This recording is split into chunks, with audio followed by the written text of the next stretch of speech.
Welcome to Maharashtra e academy. आजच्या लेक्चरमध्ये आपण स्टडी करणार आहे न्यूमेरिकल मेथडमध्ये solution of algebraic equation of Newton Raphson method. बघा एकदम सिंपल न्यूमेरिकल आहे। सिंपली तुम्हाला इथे फॉर्म्युला फॉलो करायचा आहे आणि न्यूमेरिकलला सॉल्व करायचं आहे। बघा न्यूटन रॅप्सन मेथडचा फॉर्म्युला इथे आहे xn+1 is equal to xn minus function of xn divide by f dash of xn। आता f डॅश तुमचा काय डेरिव्हेटिव्ह आहे, फर्स्ट तुमची डेरिव्हेटिव्ह आहे बरोबर। f डॅश म्हणजे काय तुमची फर्स्ट डेरिव्हेटिव्ह आहे। बघा सिंपली तुम्हाला इथे काय करायचं आहे, फॉर्म्युला यूज करायचा आहे आणि n ची व्हॅल्यू इथे काय असते, समजा आपल्याला सांगितलं 3 आयट्रेशन्स तर आपण n = 0 n = 1 आणि n = 2 घ्यायचं। समजा सांगितलं 4 आयट्रेशन तर 0 1 2 3 पर्यंत जायचं। म्हणजे n ची व्हॅल्यू तुमची काय होते 0 पासून स्टार्ट होते।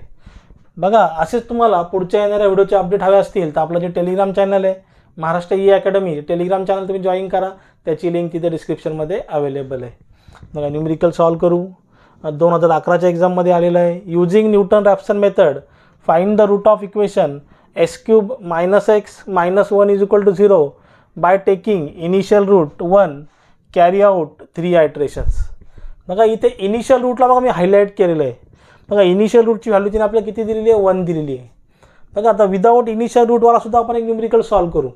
आता इनिशियल रूट दिला तर फायदा काय आहे का आपल्याला इथे क्रॉस चेक करावं लागत नाही का रूट कुठे म्हणजे रूटचा इंटरवल कुठे रूट लाईज होत होतो। जसं आपण बायसेक्शन मेथडमध्ये आणि रेग्युलर फॉल्सी मेथडमध्ये क्रॉस चेक केलं का जी निगेटिव्ह पॉझिटिव्ह व्हॅल्यू आली म्हणजे हा आपला रूट इथे लाईज होतो। जर इनिशियल रूट दिला असेल तर आपल्याला ते क्रॉस चेक करण्याची गरज नाही आहे। बघा आता विदाउट इनिशियल रूटवाला सुद्धा आपण न्यूमेरिकल सॉल्व करू। सर्वात पहिले हा न्यूमेरिकल सॉल्व करू। क्वेश्चन 1चं solution by using Newton Raphson method. बघा क्वेश्चन 1चं सोल्युशन सर्वात पहिले दिलाय ते लिहून घेऊ। गिवन काय दिला x³ - x - 1 = 0 x³ - x - 1 = 0। बघा पहिली कंडिशन काय असते, इक्वेट गिवन इक्वेशन टू 0 तर ऑलरेडी इक्वेट केलेलं आहे। देन फंक्शन ऑफ x करू याला। बघा function of x = x³ - x - 1 याला इक्वेशन 1 नाव दिलं। बघा आपल्याला काय केलं म्हणजे डेरिव्हेटिव्ह घेतलेली आहे। f डॅश म्हणजे काय डेरिव्हेटिव्ह आहे, याची डेरिव्हेटिव्ह फाइंड आउट करू। Differentiate with respect to x। बघा d/dx of f of x = d/dx of x³ - x - 1। बघा d/dx f of x म्हणजे काय इथे असं लिहू शकतो f डॅश ऑफ x म्हणजे फर्स्ट डेरिव्हेटिव्ह बरं, फर्स्ट डेरिव्हेटिव्ह। आता बघा d/dx ऑफ x³ म्हणजे x⁻n चा फॉर्म्युला इथे फॉर्म्युला लिहितो मी ते वाटल्यास। बघा बेसिक फॉर्म्युला आहे d/dx ऑफ x⁻n। फॉर्म्युला काय आहे बघा d/dx ऑफ x काय होईल nx⁻n - 1 nx⁻n - 1। बघा इथे n ची व्हॅल्यू किती आहे 3 मग काय होईल 3x⁻, d/dx of x³ 3x⁻³ - 1 किती होईल 2 मायनस साइन d/dx ऑफ x ची डेरिव्हेटिव्ह का असते 1 then d/dx of 1 any constant derivative का असते 0। बघा म्हणजे f डॅश ऑफ x तुमचं काय आलं 3x² - 1 3x² - 1। बघा ही तुमची फंक्शन ऑफ x ची व्हॅल्यू, ही तुमची f डॅश ऑफ x ची व्हॅल्यू। आता बघा इथे आपल्याला काय करायचं आहे न्यूटन रॅप्सन मेथडचा यूज करायचा आहे। बघा युजिंग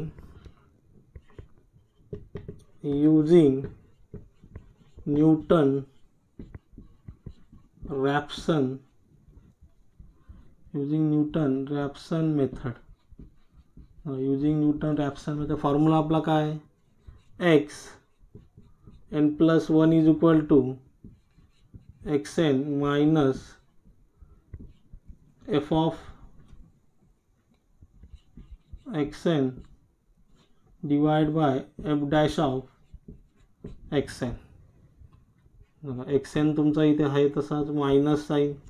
बघा f of x ची आपली व्हॅल्यू काय आहे x³ - x - बघा जिथे जिथे x तिथे आपण काय करू n करू, फक्त इथे काय करू फक्त n करू, कारण f of xn आहे इथे n करू इथे n करू। बघा जिथे जिथे आपला x आहे तिथे आपल्याला काय करायचं n करायचं आहे, लक्षात घ्या। इथे काय येईल xn³ - xn - 1 divide by F dash of X N, बघा एफ डॅशची व्हॅल्यू किती आलेली आहे 3x² म्हणजे 3x, फक्त इथे n करा 3xnचा स्क्वेअर मायनस 1. जिथे जिथे x आहे तिथे काय केलं आपण xn केलं. बघा हा झाला तुमचा न्यूटन रॅप्सन मेथडचा फॉर्म्युला. अशा प्रकारे आपला फॉर्म्युला बनतो इथे.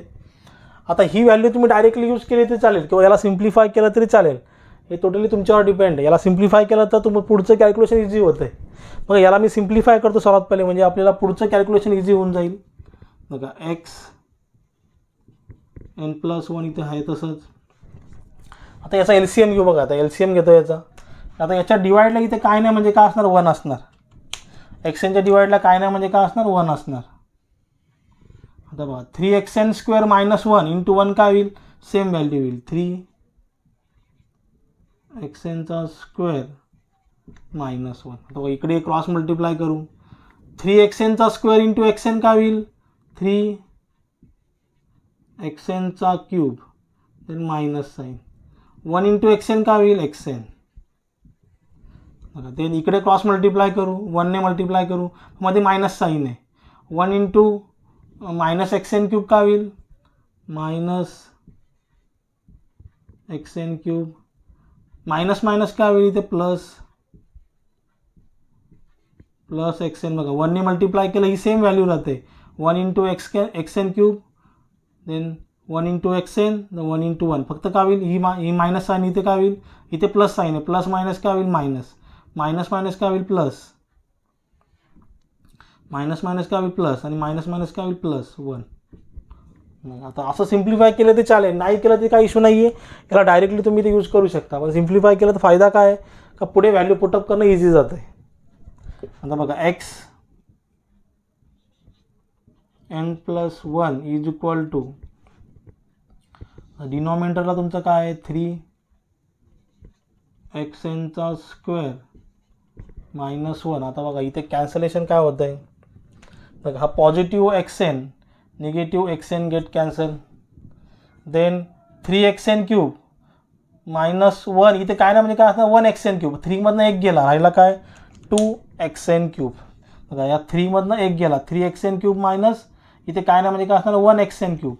इथे काय राहील 2xn³ आणि इथे +1 तुमचा इथे आहे तसंच. बघा असं सिम्प्लिफाय होतं आहे. पुढे व्हॅल्यू पुट करणं इझी जातं आहे. आता पुढे व्हॅल्यू पुट करणं इझी जाईल. आपल्याला इनिशियल रूटची व्हॅल्यू त्याने किती दिलेली आहे इनिशियल रूट. बघा इनिशियल रूटची व्हॅल्यू दिलेली आहे. इनिशियल रूट म्हणजे का x0ची व्हॅल्यू किती दिलेली आहे 1 दिलेली आहे. आता बघा आता फर्स्ट आयट्रेशन घेऊ. बघा फर्स्ट आयट्रेशन घेतो इथे.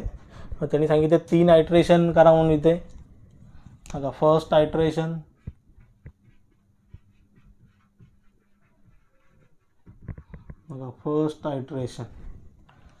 फर्स्ट आयट्रेशन सर्वात पहिले घेऊ इथे. आता फर्स्ट आयट्रेशन घेता लक्षात ठेवा एनची व्हॅल्यू आपली का असते 0 असते. कधी एनची व्हॅल्यू का असते 0. एनची व्हॅल्यू का असते 0. बघा आपला फॉर्म्युला काय आहे. आता n is equal to 0 put in equation 2. याला 2 नाव दिलं तर चालेल किंवा 1 नाव दिला. याला समजा इथे 1 द्यायच्याऐवजी आपण इथेच 1 नाव देऊ. इथे याला 1 नाव देऊ. Put n is equal to 0 in equation 1. Put n is equal to 0 in equation 1. बघा काय होईल इथे n ची व्हॅल्यू किती 0 0 + 1 काय होईल इथे x1 is equal to then 2x0चा क्यूब +1 डिवाइड बाय 3x0चा स्क्वेअर -1. फक्त काय केलं nच्या जागी 0 पुट केलं. इथे काय होईल 2x0चा क्यूब +1 3x0चा स्क्वेअर -1 आणि इथे 0 + 1 काय होईल x1. आता बघा x1 आपलं फर्स्ट आयट्रेशनची व्हॅल्यू बघा 2 इंटू x0ची व्हॅल्यू किती आहे 1 2 इंटू 1चा क्यूब +1 डिवाइड बाय 3 इंटू 1चा स्क्वेअर -1. बघा x1चा आन्सर किती येत आहे. बघा ही कॅल्क्युलेशन इथे इझी झालं. नाही तर तुम्ही काय केलं असं डायरेक्टली याला जर इथे लिहिलं असतं तरी चाललं असतं. म्हणजे put n is equal to 0 असं केलं असं चाललं असतं. फक्त थोडंसं कॅल्क्युलेशन लेंथी झालं असतं. तुम्हाला इथे सिम्प्लिफिकेशन जमत नसेल तर ही अशीच्या अशी व्हॅल्यू इथे लिहा. इथे काय होईल सेम 0 + 1 काय होईल x1च येईल. फक्त ते व्हॅल्यू तुम्हाला इथे पुटअप करावे लागतील. आता बघा आन्सर किती येतं आहे. 1चा क्यूब का असतो 1च असतो. 2 × 1 2 2 + 1 3 3 डिवाइड बाय 1चा स्क्वेअर का असतो 1 3 × 1 3 3 - 1 2 म्हणजे 3 डिवाइड बाय 2. आन्सर येतं आहे 1.5. बघा x1चा आन्सर किती आलं 1.5. x1चा आन्सर किती आलं 1.5. बघा ही झाली आपलं फर्स्ट व्हॅल्यू. बघा x1चा आन्सर किती आलं. बघा x1चा आन्सर किती आलं आपलं 1.5. देन सेकंड आयट्रेशन करू. आपल्याला 3 आयट्रेशन सांगितले. सेकंड आयट्रेशन. सेकंड आयट्रेशनमध्ये एनची व्हॅल्यू आता 0 झाली. आता एनची व्हॅल्यू 1 घ्यायची. एनची व्हॅल्यू 1 घ्यायची. Put n = 1 in equation 1. इथे पुट n = 0 इन इक्वेशन 1. बघा पुट n = 1 इन इक्वेशन 1. आता यांची व्हॅल्यू 1 पुट करायची. बघा x 1 + 1 का होईल यांची व्हॅल्यू 1 1 + 1 का होईल 2 म्हणजे इथे काय येईल x2 = आता इथे काय होईल 2 x1चा क्यूब + 1 डिवाइड बाय 3 x1चा स्क्वेअर -1. तर x2 = बघा x2 = आता 2 × x1ची व्हॅल्यू किती आले 1.5चा क्यूब + 1 डिवाइड बाय 3 × 1.5चा स्क्वेअर -1. x2 = बघा x2चा आन्सर किती येत आहे 2 × 1.5चा cube + 1 divide by 3 ×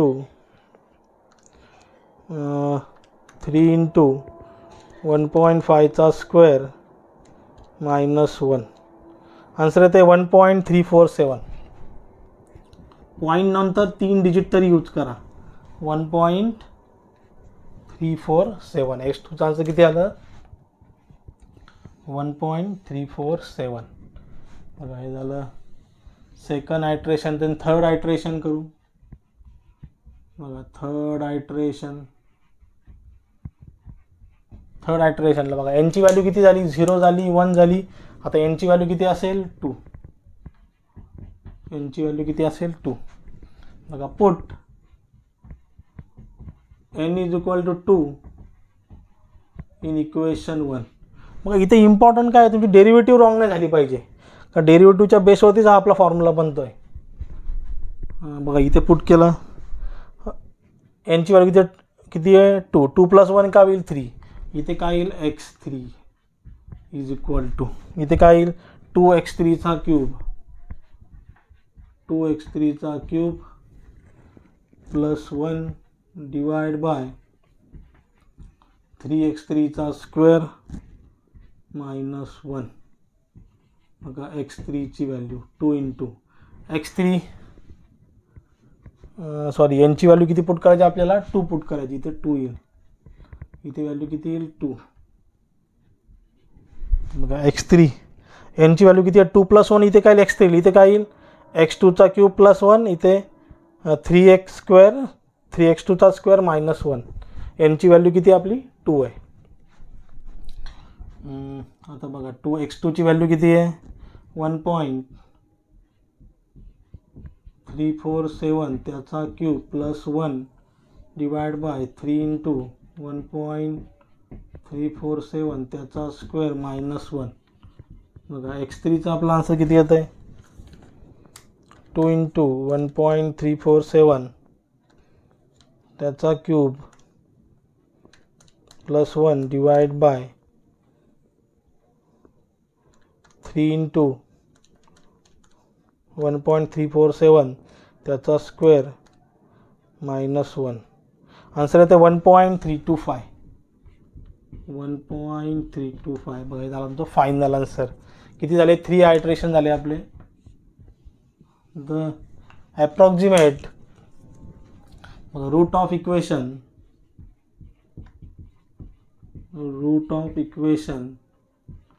x cube minus X minus 1 is equal to 0 is 1.325. बघा एकदम सिम्पल न्यूमरिकल आहेत. सिम्पली तुम्ही व्हॅल्यू पुटअप करायची आणि न्यूमरिकलला सॉल्व करायचं आहे. इथं डेरिव्हेटिव्ह तुमची परफेक्ट आली पाहिजे फक्त. बघा यामध्ये काय डाऊट असेल मी जरूर मला कमेंटमध्ये विचारू शकता. आणि मी शिकवलेलं समजलं असेल तर चॅनलला लाईक शेअर सबस्क्राईब करा. साईडला जे बेल आयकॉन बटन आहे ते प्रेस करा म्हणजे माझ्या पुढच्या येणाऱ्या व्हिडिओची नोटिफिकेशन तुम्हाला सर्वात पहिले भेटेल. थँक्यू.